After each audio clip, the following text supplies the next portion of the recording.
Hi friends, स्वागत है आप लोग का हमारे इस वीडियो में। आज हम लोग बात करने वाले हैं स्टील पाइप के बारे में कि एक टाइप के स्टील पाइप के होते हैं। तो मोस्टली कॉमन जो होते हैं स्टील पाइप दो टाइप के होते हैं, एक सीमलेस होता है और एक ERW होता है। तो ये इंटरव्यू के लिए भी काफ़ी फ़ायदेमंद इस वीडियो में होने वाला है कि हम लोग देखने वाले हैं कि सीमलेस और ERW पाइप में क्या फ़र्क होता है, यानी उनकी मैन्युफैक्चरिंग कैसी होती है, उसके कौन से स्टैंडर्ड होते हैं और कहाँ पर उसका हम लोग एप्लीकेशन यूज़ कर सकते हैं। और साथ में हम लोग MTC रिपोर्ट भी देखने वाले हैं कि MTC रिपोर्ट में हमें क्या टेक्निकल डेटा हमें मिलता है। तो पहले हम देखने वाले सीमलेस पाइप के बारे में। अब सीमलेस पाइप का जो मैन्युफैक्चरिंग सिस्टम होता है वो ये होता है कि एक राउंड बार होता है, ठीक है, सो रॉड बोल सकते हैं हम लोग, और उसके एक साइड में बुलेट लगाया था, बुलेट टाइप का सिस्टम होता है जो कंटिन्यूस से प्रेशराइज करता है इसको, और इसके अंदर इंसर्ट किया जाता है हमारे। तो इंसर्ट करने के आर पार हो जाता है, तो इससे हमारा ये सीमलेस पाइप रेडी होता है। तो उसको इसके लिए सीमलेस कहते हैं कि यहाँ पर कोई वेल्डिंग का यूज़ नहीं होता है, तो उसको सीमलेस पाइप इसलिए कहा जाता है कि बिना वेल्डिंग के बनता है। अगर हम लोग इसकी स्टैंडर्ड की बात करें हम लोग, तो मोस्टली जो इसका आता है वो STM A106 grade ABNC। ABC में क्या फ़र्क होता है, इसमें जो कार्बन कंपोजिशन का फ़र्क होता है, इसमें लो कार्बन होता है, इसमें मीडियम होता है और इसमें हाई होता है। ज़्यादातर हाइड्रोलिक वगैरह के लिए हम लोग क्लासिक का यूज़ करते हैं, और कहीं जहाँ पर बाइंड करना रहता है हमको L का यूज़ करना पड़ता है। और मोस्ट कॉमन जो होता है हम लोग क्लास B का यूज़ करते हैं हम लोग, मोस्ट कॉमन है मटेरियल इंडस्ट्री के अंदर, यानी क्लास B बहुत कॉमन चलता है मटेरियल। ये उतना नहीं है, A और C भी ज़्यादा चलता है। उसके अलावा ASTM A53 भी होता है और API 5W होता है, ठीक है। तो ये सारे स्टैंडर्ड होते हैं जो हम लोग सीमलेस पाइप के अंदर मिलते हैं।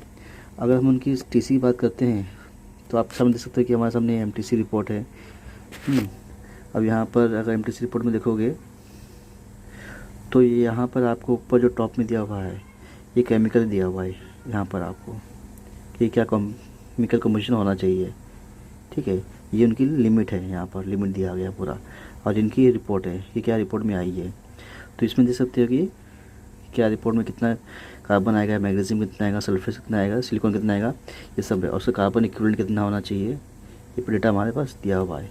और सेम नीचे जाओगे आप ना यहाँ पर, तो उसकी मैकेनिकल प्रॉपर्टी भी दी गई है आपको, सॉरी इसके बाजू में मैकेनिकल प्रॉपर्टी दी गई है यहाँ पर, जैसे तो ये मैकेनिकल प्रॉपर्टी उसकी है, फिजिकल प्रॉपर्टी है।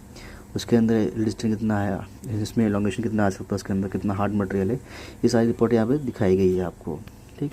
और उसका स्टैंडर्ड जो है यहाँ पर नीचे देख सकते हैं, आप नीचे ड्रॉ करोगे तो यहाँ पर इसका स्टैंडर्ड दिखाया गया है। जैसा कि यहाँ पर देख सकते हैं API 5 लिखा हुआ है, STM 53 लिखा हुआ है, B सेक्शन लिखा हुआ है, और यहाँ पर STM A106 ग्रेड B, जिससे मैंने कहा था ग्रेड B मोस्टली यूज़ होता है, ठीक। और उसकी प्रेशर की बात करें तो 2000 PSI है, तो उसका हम लोग को कन्वर्ट करेंगे हम लोग इसके अंदर kg के अंदर, तो ये लगभग 140 आता है kg पर फोर्स, यानी इतने फोर्स का जलने की कैपेसिटी है सीमलेस की। और उसका हम ज़्यादा यूज़ ना ऑयल एंड गैस में करते हैं, रिफाइनरी में ज़्यादा यूज़ करते हैं। जब पेट्रोकेमिकल रिफाइनरी होती है वहाँ पर ज़्यादा यूज़ करते हैं, क्योंकि यहाँ पर हाई प्रेशर होता है और ये seamless pipe high pressure easily झेल लेता है, ठीक है। अब इसकी कैपेसिटी अलग अलग होती भी है, क्योंकि इसके थिकनेस पर डिपेंड करता है कि क्या थिकनेस होना चाहिए, ठीक।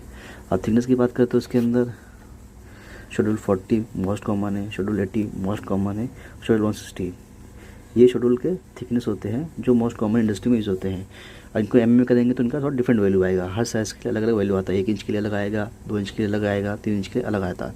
तो ये साइज़ जो होता है वो अलग अलग आएगा हमारा, ठीक है। तो ये हम लोग सीमलेस पाइप के बारे में था। नेक्स्ट बात करने हम लोग ERW की बात करने वाले हैं कि ERW पाइप कैसे बनता है। तो ERW पाइप का जो सिस्टम होता है वो शीट से होता है, और जो शीट का जो डायमेंशन लिया जाता है हम लोग ना, जो सर्कल होता है CF उसके द्वारा लिया जाता है हमारे। तो मशीन में डाल जाती है, मशीन होती है, इसमें अलग अलग डाई लगी रहती है जो उसको जो उसको चौड़ेपन से सर्कुलर फॉर्म में कन्वर्ट कर देती है। फिर वहाँ से हम लोग उसके पे वेल्डिंग मशीन लगे, वेल्डिंग मारती है और पाइप कट जाती है। इसकी लंबाई लगभग 6 मीटर की होती है, यानी 20 फुट के अप्रोक्स होती है इसकी लंबाई, ठीक है। ERW पाइप वेल्डिंग जरूर बनता है तो उसको, इसलिए इसको ERW पाइप कहते हैं। इलेक्ट्रो रेजिस्टेंट वेल्डिंग का फुल फॉर्म होता है, ठीक है। और उसके हम स्टैंडर्ड की बात करें तो इसके अंदर 2 स्टैंडर्ड मोस्ट कॉमन है, एक IS 1239 क्लास ABC, यानी A को लाइट भी बोलते हैं, B को मीडियम बोलते हैं, C को हैवी बोलते हैं, ठीक है। तो इसका जो साइज़ होता है वो 1/2 इंच से लेकर 6 इंच तक के वेल्ड होता है इसके अंदर में आएगा। उसके बाद 6 इंच के ऊपर 7 इंच के ऊपर जो आता है हमारा स्टैंडर्ड 7 हो गया, 8 इंच हो गया, 9 इंच हो गया। उसके लिए हम IS 589 का यूज़ करते हैं हम लोग। ठीक, अगर हम लोग देखते हैं यहाँ पर प्रेशर देखते हैं हम लोग, तो प्रेशर लगभग 51 kg दिखाया हुआ है हमको यहाँ पर। और उसका केमिकल कंपोजिशन देख सकते हैं कि हर मटेरियल का केमिकल कंपोजिशन डिफरेंट है। और ये सब साइज़ दिया हुआ है हमारे पास, ये 80 mm का, 60 mm का, 165 का, 80 का, 4 इंच का, साइज हमें साइज़ दिया हुआ है। ठीक है, और इससे कॉइल क्या है, क्या कॉइल यूज़ किया गया है और क्या स्टैंडर्ड है, आप देख सकते हैं यहाँ पर स्टैंडर्ड यूज़ किया, जैसे मैंने दिखाया लास्ट टाइम स्टैंडर्ड। और उसका क्लास भी यहाँ पर मेंशन किया रहेगा कहीं ना कहीं, कौन सा क्लास का देखिए हैवी का यहाँ पर, यानी क्लास सी का पाइप है हमारे पास। तो ये AW पाइप ही होता है। इसका मोस्ट कॉमन यूज़ हम लोग वाटर लाइन सप्लाई के अंदर यूज़ करते हैं। होप ये वीडियो आपको अच्छी लगी हो। Thank you.